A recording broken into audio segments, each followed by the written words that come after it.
Amin'izao ariva ny fahasivy ambin'ny folo ny volana janoary 2024 izao dia manao izao fanambarana izao ny eto anivon'ny fitsarana izay tarihan'ny lehibean'ny fampanoavana ao amin'ny fitsarana ambony izay ato aorianako avato akavanako ny ao amin'ny direksionni police judiciaire ao amin'ny gendarmerie pirenena ary avato akaviako ny directeur de la police judiciaire au anivon'ny police nationale sy ny directeur de la police économique. Androany no nentina teto anatrehan'ny fitsarana ny olona 12 izay niaraka tamin'ny ramatoa Saondra Armalala Marie Michel. Ny fiampangana azy ireo dia fanaparitahana sy fizarana vola entina anakaramana olona anao fanakorontanana izany dia voatondro sy fahaizany andininy faharaka amin'ny 20 ao amin'ny fehezan-dalana famaizana ao amin'ny andalana fahatelo.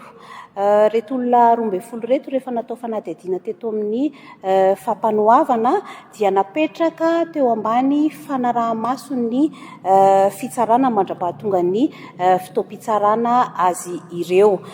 Ny voapanga Marie Michel Saondra Armalala kosa dia natao fanadihadiana eo anatrehan'ny mpitsara ao amin'ny fitsarana atapony araka ny voalazan'ny andininy faharoa ambin'ny folo sy dimanjato ao amin'ny fehezan-dalàna mikasika ny paikadeloka amin'ny mahampitsara premier grade azy ary efa nisy moa ny autorisation de poursuite izay navoakan'ny ministry ny fitsarana.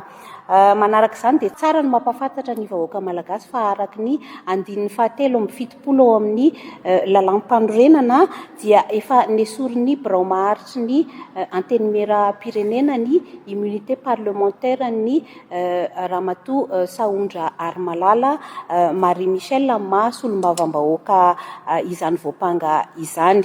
Noho izany dia manaraka ireo pitsopitsony rehetra izay voalazan'ny lalàna ny fanadihadiana rehetra izay natao taminy. Rehefa vita moa ny famitorana hita ny vesatra izay nianjady taminy dia nampidirina ponja vonjimainga mandrapahatonga ny fitoam-pitsarana azy eny amin'ny fojana Varadrano ny voapanga Saondra Armalala Marie Michel. Mikasika ny jeneraly Ravalomanana Richard indray dia nentina teto anatrehan'ny mpitsaram-panao famitorana ihany koa ny tenany androany fahasivy ambin'ny folo ny volana janoary 2024 ka ny fiampangana azy dia ny firaisana tsikombakomba amin'ny famonoana olona sy fandratrana olona ninina natao. Izany dia tamin'ny alalan'ny fanomezan'ny baiko sy toromarika ary fampirisihana ireo mpitandro filaminana mba ampiasa ny hery famoretana amin'ireo vahoaka mpanao fihetsiketsehana. Rehefa natao ihany koa ny fanadihadiana dia hita ny vesatra mianjady aminy ka dia nampidirina amponja vonjimaika eny amin'ny fonjabean'ny Mertsiatosika ny tenany mandrapahatonga ny fitoam-pitsarana azy. Tsy izay moa no votoatin'izao valandresaka izay natao izao kanefa mametraka ny fanontaniana ianao dia hovaliana ihany izany.